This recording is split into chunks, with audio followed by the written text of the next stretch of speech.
നമ്മുടെ രാജ്യത്തെ മറ്റ് സംസ്ഥാനങ്ങളുമായി താരതമ്യം ചെയ്താൽ കേരളം ഒരു അത്ഭുതമാണ്.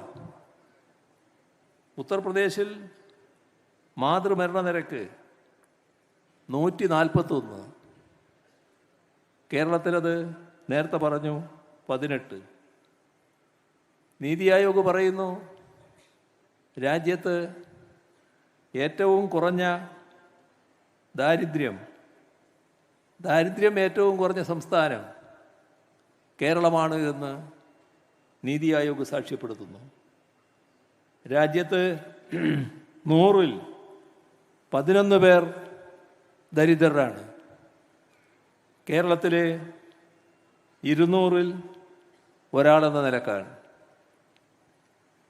നീതി ആയോഗിൻ്റെ റിപ്പോർട്ട് അനുസരിച്ച് സുസ്ഥിര വികസനത്തിലും ആരോഗ്യത്തിലും വിദ്യാഭ്യാസത്തിലും കേരളമാണ് മുന്നിട്ട് നിൽക്കുന്നത്. റിസർവ് ബാങ്ക് ഓഫ് ഇന്ത്യ ഒരു കാര്യം സാക്ഷ്യപ്പെടുത്തുകയുണ്ടായി. രാജ്യത്ത് തൊഴിലാളിക്ക് ഏറ്റവും ഉയർന്ന ദിവസവേതനം ലഭിക്കുന്നത് കേരളത്തിലെന്നാണ്. നിർമ്മാണ മേഖലയിൽ ദേശീയ ശരാശരി 362 രൂപയാണ്. കേരളത്തിൽ 829 രൂപയാണ്. 300-ഉം 800-ഉം. ഇതാണ് തൊഴിലാളിയുടെ അന്തസ്സ്, തൊഴിലാളിയുടെ കുടുംബത്തിൻ്റെ സുരക്ഷ ഉറപ്പുവരുത്താനിടയാകുന്നത്.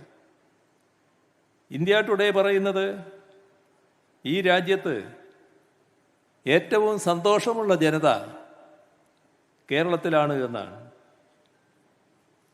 ഇവിടെ ഞങ്ങൾ ആവർത്തിച്ച് പറഞ്ഞുകൊണ്ടിരുന്നൊരു കാര്യമുണ്ട്. വികസനത്തിൻ്റെ സ്പർശം എല്ലാ പ്രദേശങ്ങളും അറിയണം.